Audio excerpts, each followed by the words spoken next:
फिलहाल चाणक्य की यूपी चुनाव में एंट्री होने जा रही है और कितने गेम चेंजर ये साबित होंगे फिलहाल बीजेपी के लिए, ये तो फिलहाल देखने वाली बात होगी। चलिए रुक कर लेते हैं अगली खबर की ओर, जहां पर संसद का शीतकालीन सत्र आज निर्धारित समय से एक दिन पहले खत्म हो गया है और मौजूदा सत्र 29 नवंबर को शुरू हुआ था और इसके 23 दिसंबर तक चलने का कार्यक्रम था।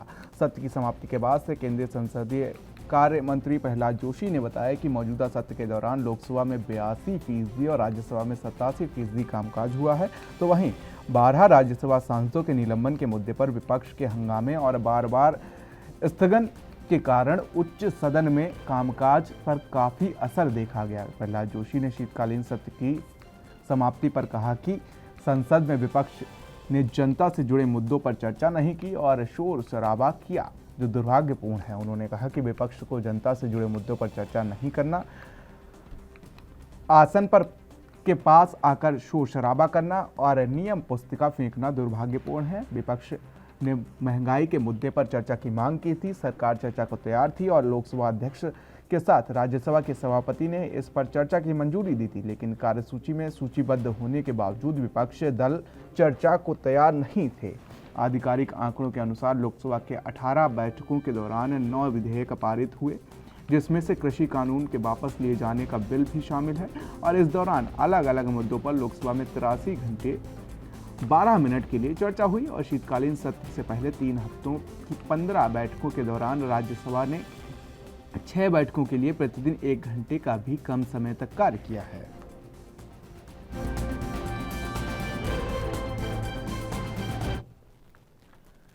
तो इस पर हमारे साथ वरिष्ठ पत्रकार रमेश ठाकुर जी जुड़ चुके हैं। रमेश ठाकुर जी, बहुत बहुत स्वागत है आपका एनबी न्यूज पर। जी नमस्कार।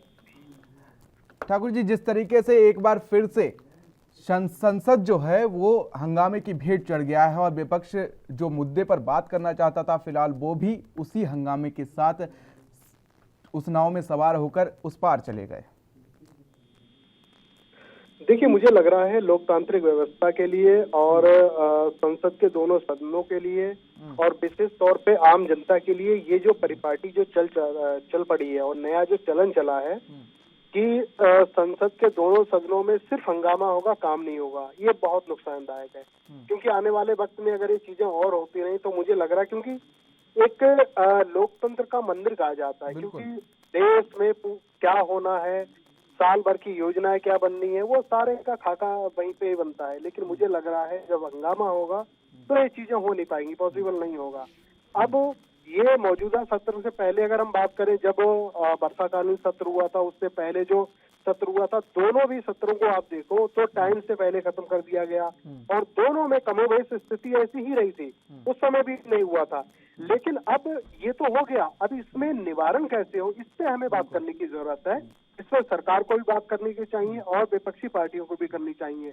अब होता क्या है, जब संसद सत्र होता है उससे पहले एक प्रेस कॉन्फ्रेंस की जाती है, सर्वदलीय बैठक की होती है, सारे जो दल है उनके सामने बात करते हैं, लेकिन वो चीजें मौजूदा सरकार करती नहीं है। मुझे लग रहा है उसका खामियाजा ये भुगत रहे हैं। अब कुछ बिल, जैसे कल बिल पास हुआ है एक राज्यसभा में, लोकसभा में जो चुनाव सुधार बिल, उस पे विपक्षों की सहमति नहीं थी, विपक्ष के बिना ही सरकार ने उसको बिल को पास कर दिया। मुझे लग रहा है ऐसे बिल जो पास होते हैं बिना विपक्ष, उसकी रेलेवेंसी ज्यादा है नहीं। जब पास होने चाहिए दोनों पक्षों की सहमति हो, खुशहाली से दरमियान ही होना चाहिए। मुझे लग रहा है ऐसा हो।